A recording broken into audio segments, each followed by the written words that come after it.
दोस्तों नमस्कार। आने वाला प्रदोष व्रत 13 दिसंबर दिन शुक्रवार 2024 को है। हिंदू धर्म में शिव भक्तों के लिए प्रदोष व्रत का विशेष महत्व है। इस व्रत में भगवान शिव और माता पार्वती की पूजा की जाती है।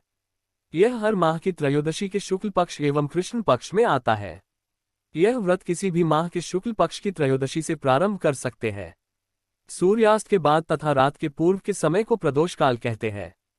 प्रदोष व्रत में सूर्यास्त से 35 से 40 मिनट पहले और सूर्यास्त के 35 से 40 मिनट बाद प्रदोष काल तक भगवान शिव की पूजा की जाती है। एक साल में 24 प्रदोष व्रत पड़ते हैं। यह व्रत शिव भक्तों के लिए अत्यंत प्रिय है। इस व्रत को करने वाले व्यक्ति को 100 गाय दान करने का फल मिलता है। हिंदू पंचांग के अनुसार त्रयोदशी तिथि माह के दोनों पक्ष में आती है, शुक्ल पक्ष एवं कृष्ण पक्ष, तथा यह तिथि हफ्ते के किसी भी दिन हो सकती है। प्रदोष व्रत सप्ताह के जिस भी दिन पड़ता है वह उसी प्रकार से कहलाता है, जैसे कि सोम प्रदोष, मंगल प्रदोष तथा अन्य। अलग अलग दिन पड़ने वाले प्रदोष व्रत के विभिन्न लाभ हैं, जैसे कि सोमवार को प्रदोष व्रत पड़ने पर आपका स्वास्थ्य अच्छा रहेगा। प्रदोष व्रत को व्यक्ति को कम से कम 11 तथा अधिकतम 26 बार रखना चाहिए।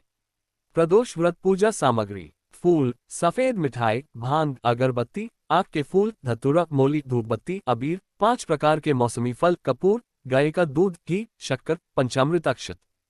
प्रदोष व्रत विधि: सर्वप्रथम सुबह उठकर ब्रह्म मुहूर्त में स्नान करें तथा उसके बाद स्वच्छ वस्त्र धारण करें।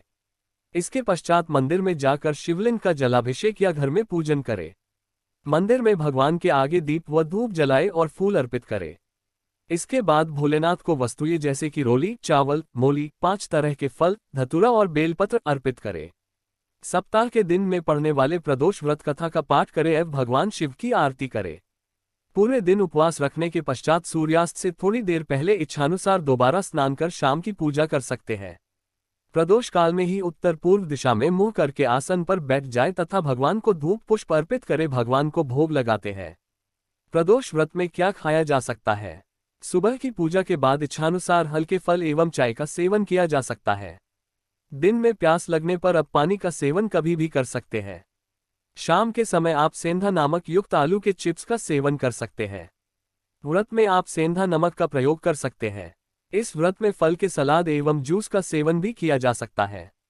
सूर्यास्त के बाद भगवान शिव की पूजा करके भोग लगाना है, जिसमें किसी भी तरह के मीठे का भोग एवं सेवन किया जा सकता है। सादी रोटी या सादा पराठा मीठे व्यंजन के साथ जैसे कि खीर का भोग लगाए एवं सेवन कर सकते हैं। व्रत में क्या न खाए? व्रत में आप लाल मिर्च, चावल, सादा नमक एवं अन्न का सेवन न करें। व्रत के दिन तामसिक भोजन का प्रयोग न करें। मांसाहारी या मदिरापान से दूर रहे। प्रदोष व्रत में भोजन कब करना चाहिए? समापन विधि: व्रत के अगले दिन यानी कि चतुर्दशी को भगवान भोलेनाथ की पूजा करने के बाद आप भोजन को ग्रहण कर सकते हैं। इस व्रत को करने से जीवन में सुख शांति बनी रहती है तथा आपके संबंधियों से रिश्ते मधुर होते हैं। प्रदोष व्रत करने से व्यक्ति दीर्घायु, निरोग एवं स्वस्थ बना रहता है। इस व्रत को करने से भगवान के आशीर्वाद से मनोकामना पूर्ण होती है। भगवान शिव को देवों के देव कहा गया है, इसीलिए उनका व्रत और पूजन अत्यंत लाभकारी माना गया है। प्रदोष व्रत करने से भगवान शिव शंकर की विशेष कृपा बनी रहती है और सभी कुमार्गी ग्रह आपको अच्छा फल प्रदान करता है।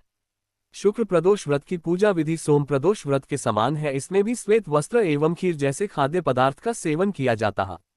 शुक्र प्रदोष व्रत कथा: एक समय की बात है, एक नगर में 3 मित्र रहते थे। तीनों मित्रों की मित्रता घनिष्ठ थी।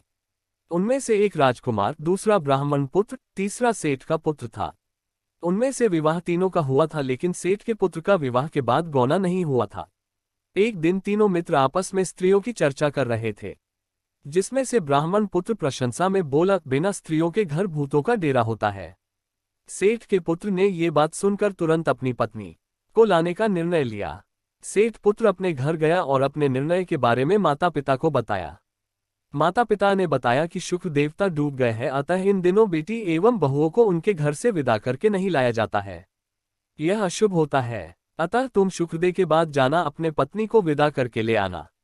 लेकिन सेठ पुत्र ने माता पिता की एक न सुनी और ससुराल चला गया पत्नी को विदा करा के लाने के लिए।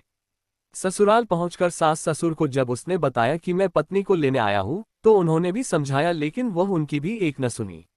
विवश होकर माता पिता को बेटी की विदाई करनी पड़ी। ससुराल से विदा होकर वो लोग बस नगर से बाहर ही निकले थे कि उनकी बैलगाड़ी का पहिया टूट गया और एक बैल की टांग भी टूट गई। पत्नी को भी काफी चोट आई। सेठ पुत्र तब भी हार नहीं माना और पुनः आगे जाने लगा।